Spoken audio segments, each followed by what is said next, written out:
Hi everyone, this is my run on the Sneering Demon Lufenia stage, which is Sephiroth's Heretic event. And as always, I'll be providing an overview of the fight and the strategy that I used before going into the actual battle.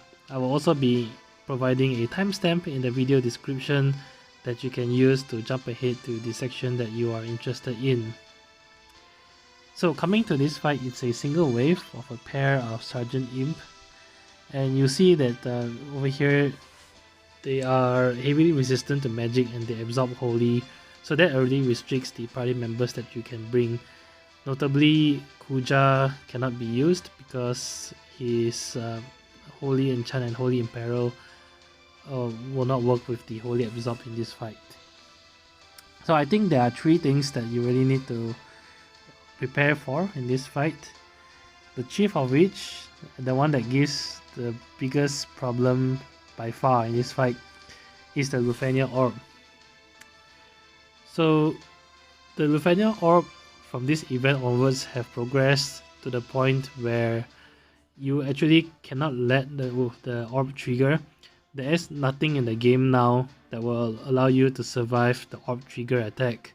Whereas in previous Lufenia stages, some of the orbs are not a guaranteed hit, so you can get around, say with Aegis EX evasion, or some orbs do not actually dispel your party's buffs, so you can perhaps withstand the orb attack through last stand characters, for example. In this Lufenia stage, the orb trigger attack has an effect very similar to the Odin summon Zantetsuken.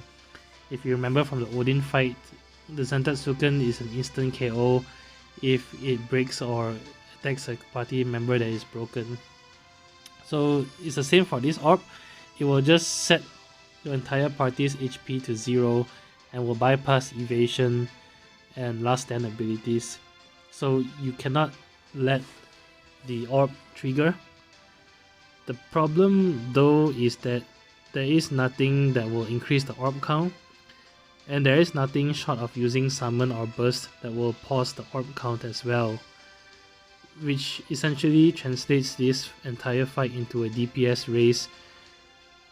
At the start of the fight, on the moment you take one action, the orb will appear, and it will appear with a count of 30 turns. And as usual, each time a party member takes an action, the count decreases by 1, and when the bosses take a turn, the count decreases by 2, which is quite significant and plays a little bit into the strategy that I used, and I will go more into that later. So at the start of the fight, the orb will last until the bosses hit the 79% threshold, and after that it will disappear. The fight from 79% to 50% is sort of like a honeymoon phase in the sense that there will not be a Lufenia orb present from 79% to 50%. So in that health range, you just need to apply slow and steady damage. You're not worried about the orb. However, when a boss drops to 49% HP, the Lufenia orb will reappear again with a count of 35 this time, and will not go away until the boss is dead, which means that you need to be able to deplete the boss's HP from 49% to 0% before the orb ticks down from 35 to 0, which is quite difficult considering that as a Lufenia stage, as with all Lufenia stage, the bosses do have considerable HP. So the key here is to really utilize high DPS characters, and if you have any burst weapons, having a burst mode really helps in the last 49% as well, because the entire 6 turns in burst mode only counts as 1 turn, and will only decrease the orb counter by 1, which helps a lot. Unfortunately, as a general sense, I do not really chase after burst weapons, and I today only have a couple of burst weapons, and I do not have any burst weapon on Lightning or Sephiroth as well. So a large part of my strategy actually revolves around getting through the last 49% health without use of a burst mode. Okay, the second thing that you need to keep a lookout for is the Calamity Bomber attack. And you may have seen this before already because the Sergeant Imps are not a new monster. It is the only group attack that they have. So if you see any Sergeant Imp targeting all, it means that the next attack it will use will be Calamity Bomber. It's only a single hit to each party member, but the difference with this attack compared to other group HP attacks is that this attack does a 100% splash damage. So for example, if the Sergeant Imp has 10,000 Brave, when he unleashes this attack, each party member will receive 10,000 HP damage. So you really need to have some way to mitigate this, or at least have some party members that have healing built into their kit so that you can heal immediately after this Calamity Bomber attack. And this adds a layer of complexity as well, because most characters who can heal or mitigate damage tend not to be very high in DPS, which is really what you need considering the Lufenia orb.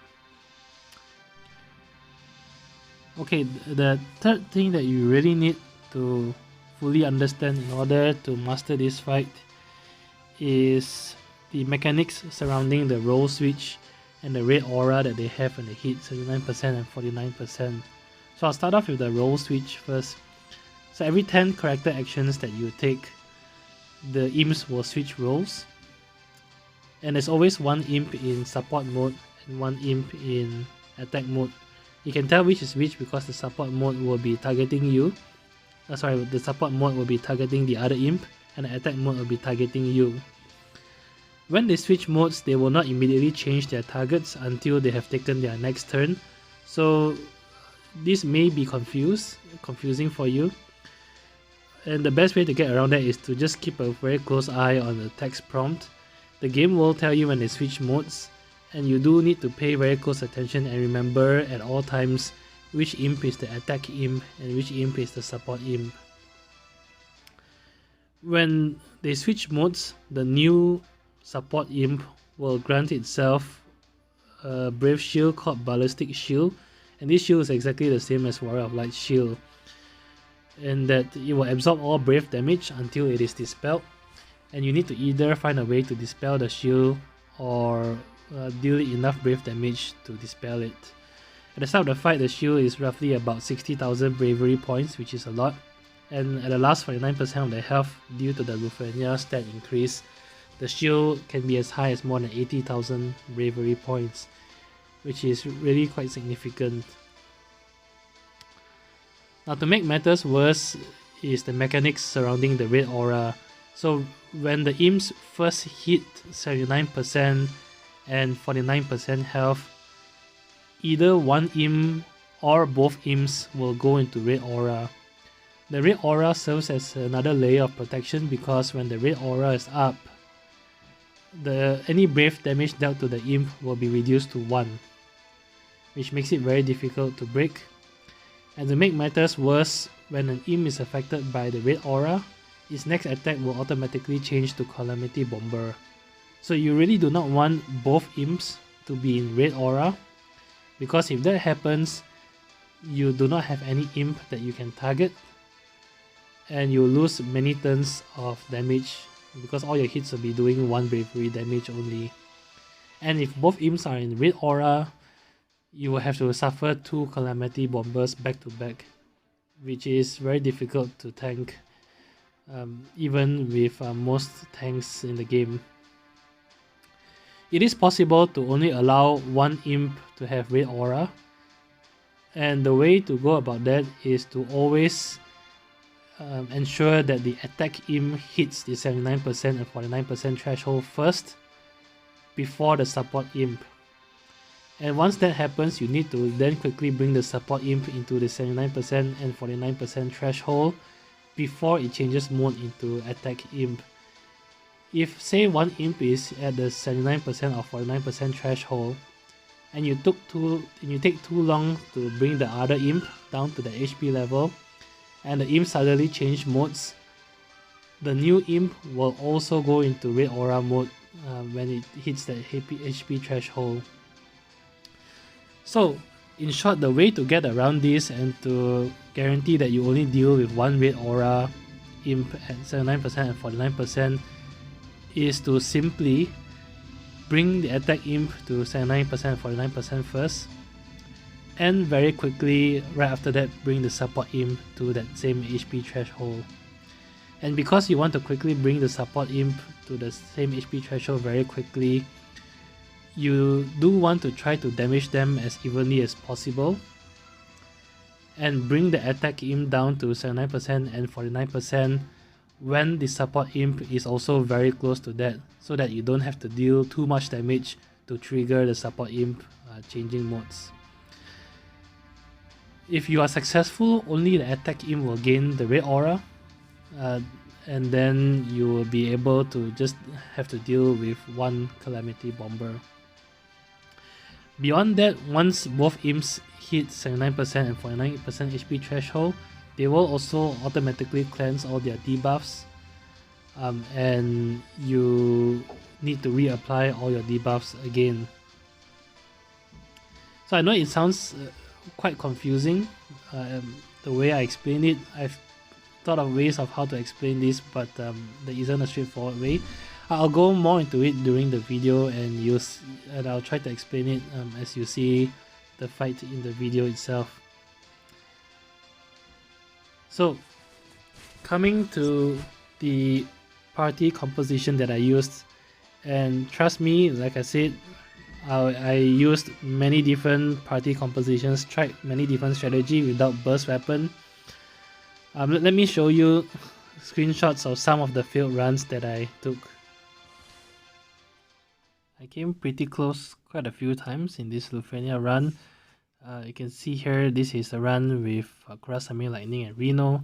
I tried a couple of times with Reno in my party, but the best I could do is really to bring the imps down to less than 10%. And I tried to swap out Reno for Gladio. And with Gladio, there were quite a couple of failed runs that I came really close in the Lufenia stage. So here I brought the last imp down to 4%, but unfortunately, and I had a turn with Lightning EX up, and I was hoping the EX was enough to kill off the imp. Lightning's EX normally does about 5 to 6% HP damage, but that is only when Kurasame's debuff is up. When one imp dies at the end, the remaining will cleanse all debuffs, and unfortunately her EX dealt 3% HP damage, and I failed the run. And again, here is the closest I ever got in a failed run, where I had a turn, the imp is at 1% life, but I ran out of skills on Lightning, and I was hoping that the HP attack plus was enough to finish off the last 1 percentile, but it wasn't, and I lost the run at a sub 1% health on the final imp. But this experience really shows that it was possible, and the goal or the strategy is to really try to find ways to just squeeze out as much extra damage as you can throughout the last 49% of the fight, which is really key. And there are some things that you can consider, especially when using Kurasame. So for example, focusing more on the boss that has higher stacks of Kurasame's debuff, because that translates to additional bonus HP damage. And very importantly, I realized that at the last 30% or so health, usually the bosses would be entering a launch mode. And if you're using a support Amidatelion, if you can use Amidatelion LD to lead to a launch, you get massive launch damage from that, especially when Kurasame's HP attack bonus debuff is up. And to me, I think that was really the key. with this party composition and without the use of a burst. So really guys, it's a very difficult run, and I think this is the hardest Lufenia stage to date. But the only silver lining here is that the bosses follow a very set pattern of attack, and over time you get to be familiarized with the fight and figure out the best ways to, like I said, squeeze out as much damage as you can in the short few turns at the last bit of the fight. Okay, so after many failed experiments coming back to this run, I ended up with the party of Kurasame, Lightning, and Gladio. I tried between Lightning, LD, and Sephiroth, and funnily enough, even though this is Sephiroth's event, personally I think Lightning does age out a little bit better than him, especially when paired with Kurasame, and that's because Lightning EX hits for a lot. If Kurasame's debuff is at 5 stacks, Lightning's EX will alone deal about 5 to 6% HP damage on its own. So does Lightning's LD as well, which is really quite significant. So with Kurasame, nothing much needs to be said. He's there to provide the HP debuff, which comes in quite handy here since this is a DPS race. Lightning is the heavy hitter, and the only thing left is how to deal with the Calamity Bomber. So for that I bring Gladiolus. Although he cannot AoE tank, so Lightning and Kurasame will still take some damage. However, if you use Gladios LD right before Calamity Bomber hits, Gladio himself will take 0 Brave and HP damage, and so Calamity Bomber will deal less damage to the other 2 party members. And Gladio also comes with a 20% Brave and HP damage reduction aura, so this also helps to reduce the damage from Calamity Bomber. You will be able to survive Calamity Bomber with Gladio in the party, even if it breaks either Lightning or Kurasame. But it is very difficult to survive 2 Calamity Bombers in a row because they typically deal about 6 to 8,000 HP damage. So you do need to really try to ensure that only one imp goes into red aura at a time. The good thing though about using Gladio is that because Lightning and Kurasame will be taking HP damage from Calamity Bomber, Odin is a very good summon for this fight. The first time Calamity Bomber hits Lightning and Kurasame, they will activate Odin's blessing of an increase of 30% of attack, and this coupled with Odin's 15% damage reduction, defense down, really helps to keep up the damage, especially at later parts of the fight. Now, with regards to the ballistic shield that the imps grant themselves, the ballistic shield comes in a form of a framed buff, which also means that if you have a way to inflict 6 frame debuffs on the imp, they will actually not be able to apply ballistic shield on themselves. And this is the key part of the strategy that I took for the 49% to 0% health. The way that I use to inflict 6 frame debuffs is to use an Amidatelion friend. Amidatelion herself inflicts 4 frame debuffs, and so you only need to inflict another 2 more with your party, and this will prevent the imps from having the shield at the last 49% of their health. To achieve this, Kurasame himself already inflicts 1 frame debuff with his Hyoro skill. Gladio can inflict a range debuff through his counter attack. However, I feel that his counter attack is a little bit too tricky to be relied on, because you actually need to allow the imps to attack somebody for him to apply his counter. And if you wait too long for it, you will allow too many shields to come up in the last 49% of the health, and you lose too much DPS. So the way I get around that is to have a Reno call support for Lightning. If you call Reno in at the last 49%, Reno will apply the Numb debuff on both imps, which is also a frame debuff, along with the fact that Numb also applies defense down, which helps damage at the last part of the fight. So that's the reason why I use Reno. With the Amidatelion friend, the best approach is to only use a 3-turn Amidatelion friend rather than a 5-turn one, because the imps are heavily resisted to magic. You don't need too many turn deletion because you do need to kill the imps pretty quickly anyway due to the Lufenia orb. So having 3-turn 3-turn Amidatelion friend is perfect, because you can then just use 3 Amidatelion LD users, which bypasses magic resistance, and delete all the turns at the last part of the fight, at the same time as applying the 4 framed debuffs on the imps. So that's it for the party composition. Let's head into the battle. I'll see you there. Okay, so starting off on the fight, optimally, I would actually recommend, if you're using this party, to hard reset the fight until you have a turn order of Kurasame, followed by Gladio and Lightning being last of the 3 to act. This helps a lot at the start because you can immediately start off with Kurasame's LD to apply 5 stacks of his Hyoro debuff, and if Lightning acts last, he can actually break and delay the bosses so that you get many turns of damage in while they are debuffed by 5 stacks of Hyoro. And very importantly, because she acts after Kurasame, her first EX will gain the benefit of 30% damage increase as well, which is quite a lot. The first Lufenia orb from 100 to 79% health with this party composition isn't very difficult.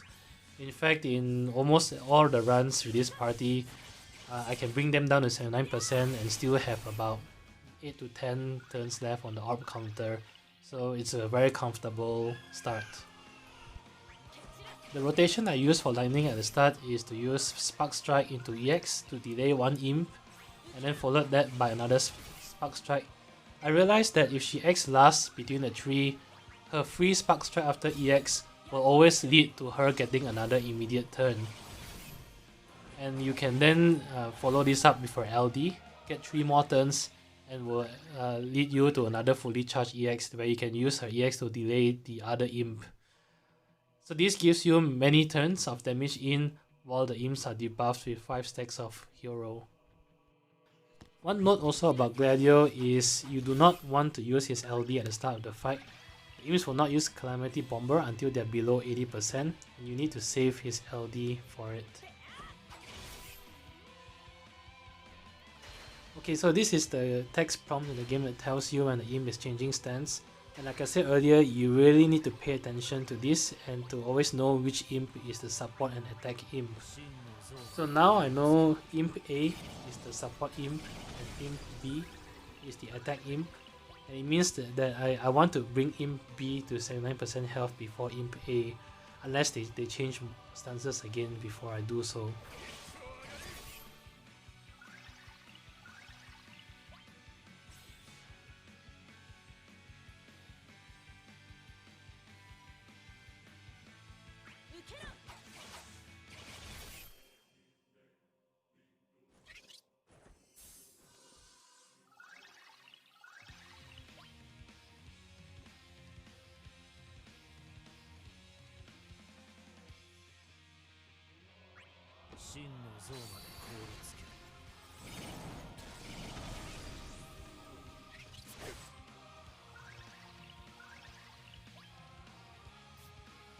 Okay, I decided to use his LD here because the imps are very close to 79% health, but on hindsight I think this was a slight mistake I made.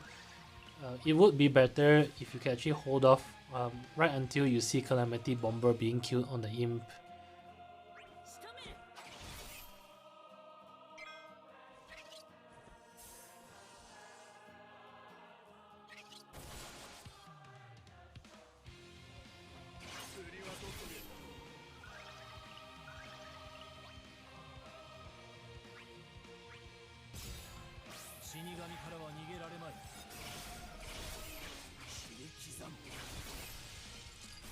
So Kurasame's EX has brought Imp B, which is the attack Imp, to 79% health. So that triggers the end of the Lufenia Orb and the second phase. Like I said earlier, the Imp B now is surrounded by the Red Aura, which will reduce all brave damage taken to 1, and it queues up its Calamity Bomber attack. And you need to quickly bring the support Imp to 79% after this, so I use Lightning's EX to do that. And in doing so, only one Imp will get the Red Aura. Since Imp B is affected by the Red Aura, I then target Imp A with all my attacks so that I can still do at least some damage in. And just have a close look at the turn counter. And the only thing you need to ensure is that Gladio has his LDs buff up, which is Blink, right before the Red Aura Imp uses Calamity Bomber.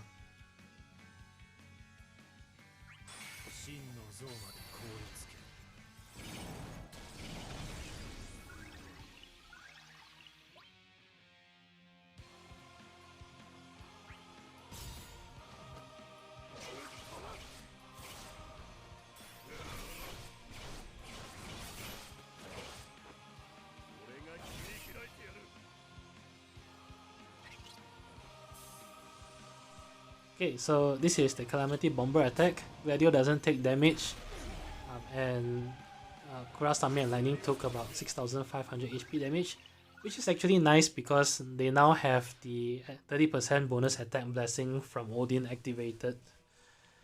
Right after Calamity Bomber, the Red Aura dissipates, and after that you need to have a close eye on the HP percentage and try to even out the HP as much as possible.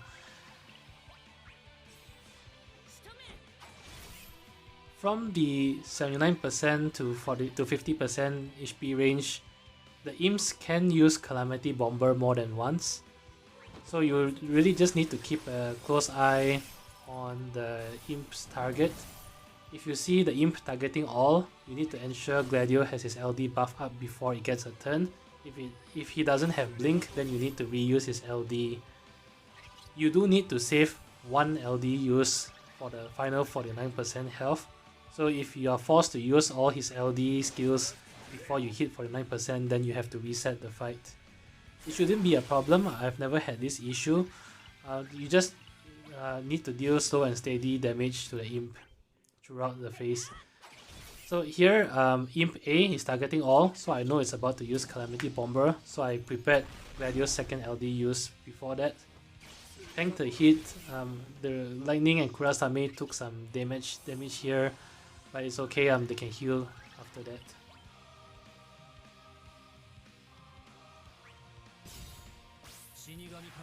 Okay, the launch here is actually quite important. You don't want to sit on the launch too long, because you actually want to launch a second time when the imps are about 30 to 40% health. So if you wait too long to launch them now, it may screw up the timing later on.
So I've sort of evened out the HP percentages across the imp around now, and I'm just sort of applying steady damage across both imps without going too crazy on skills. At this stage, I've used 2 of Lightning's LD, and I'm saving the remaining 2 of her LD for the last 49% health.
Okay, so here they are switching roles again.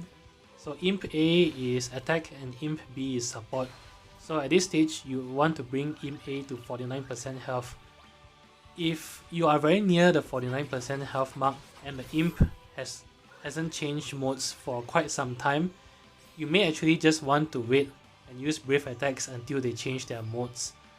But since here they just changed their modes and they are very close to 49% health, I decided to just burst Imp A down to 49% health as soon as possible to trigger the red aura and the final phase of the fight.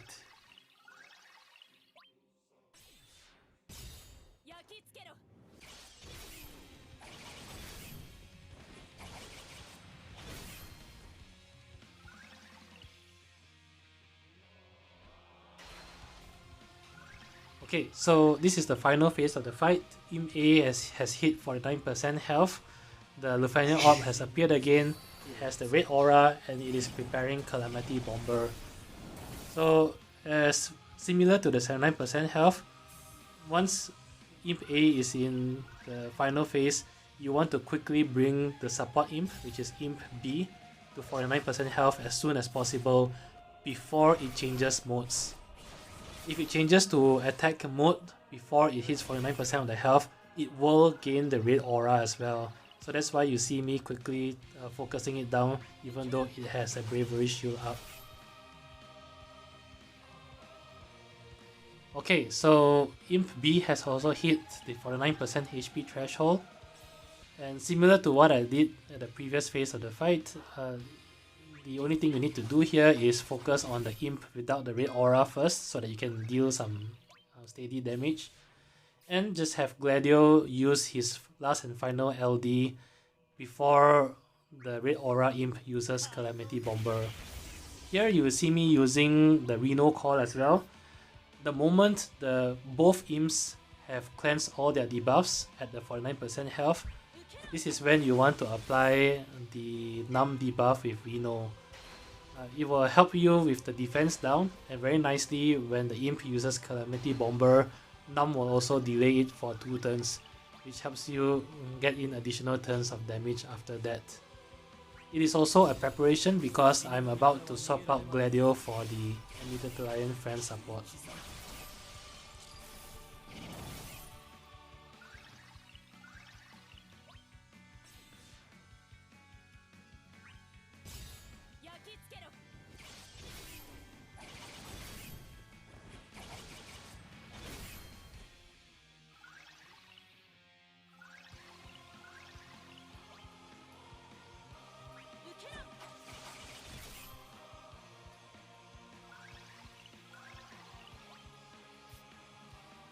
Okay, so Calamity Bomber is incoming, so I'm using Gladio's last LD here.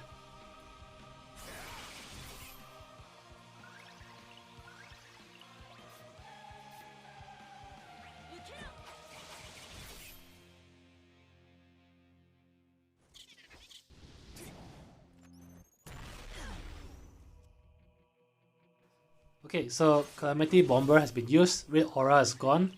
During Gladio's next turn, I will be swapping him out for Amidatelion. During these few turns before Gladio gets a turn, it's actually advisable to quickly bring down the shield.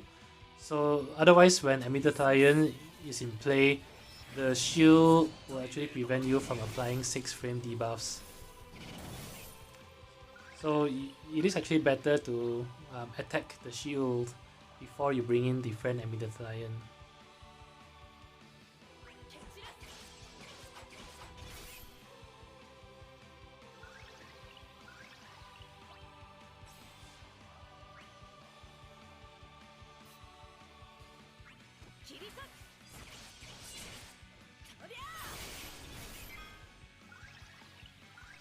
Okay, so Gladio has got his next turn up, and this is where I bring in Amidatelion and pop my summon.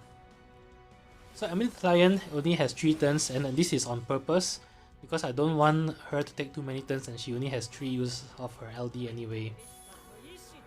During this time, the enemies should be about to be launch ready. It is actually optimal if you can launch at least one imp using Amidatelion LD, because that actually contributes to a significant source of damage in the last 49% of the health. Okay, so on Lightning's turn here, you can see that Imp B is ready to be launched with the launch icon. So I'm actually saving it for Amidatelion LD, and that's why I focused on Imp A.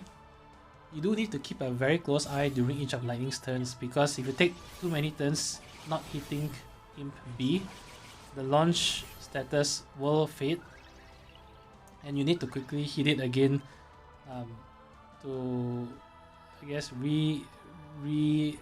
apply the launch status on the imp. So this is an evidence here. You can see the launch icon has disappeared, and that's why I targeted imp B again right before Amidatellion's turn. And during this turn, launch is then ready again. Very nicely used her LD to cause massive damage and massive launch damage as well. The launch damage is also boosted by Kurasame's 5 stacks of Hyoro. Now, right after you launch one imp, you want to try to quickly focus on the other imp right after that. The hope here is that the second imp will also get into launch readiness mode while your friend support Amidatelion is still in play. And that's why you see me here focusing on imp A. So very nicely, imp A is now launch ready as well. And I'm saving it for Amidatellion's LD. So I targeted imp B with Kurasame. Now this is really optimal use of the friend support. Personally, I think you don't need to launch 2 imps with Amidatelion. It is very tight because you only have 3 turns anyway. But you should at least aim to launch at least 1 imp with Amidatelion. That extra bit of launch damage helps a lot.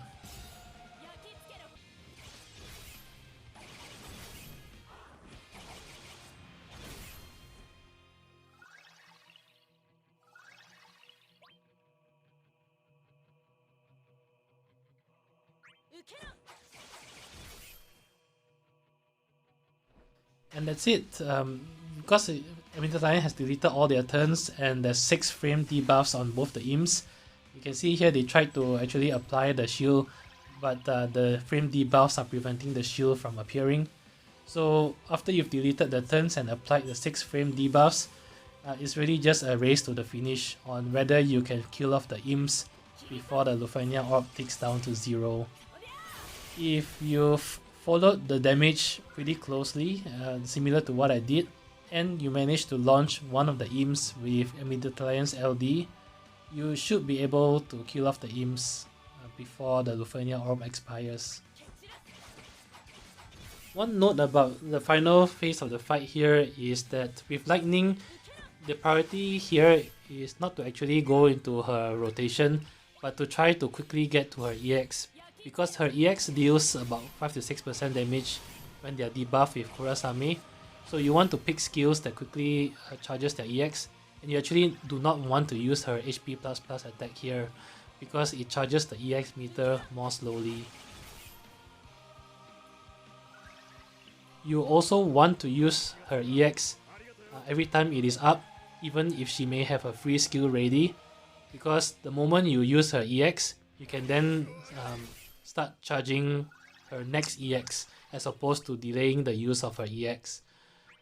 If you think about it, the final 49% has very strict turn counts, and during that strict turn count, you want to fit in as many Lightning EX as possible.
It's important to try to kill them off very close to one another, because when one imp dies, the remaining will enrage, and the remaining will also cleanse all its debuffs.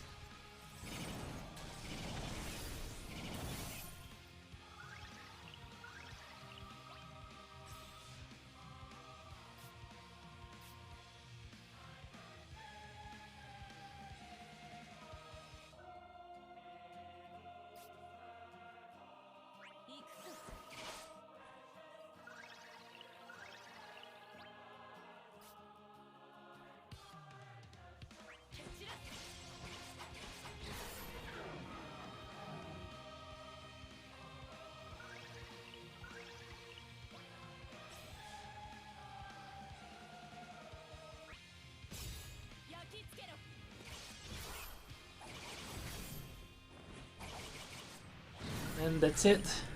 As always, I hope you've enjoyed the video. If you do, please leave a like, leave a comment, or subscribe. It really helps a lot. Till then, I'll see you in the next Lufenia fight. Bye bye.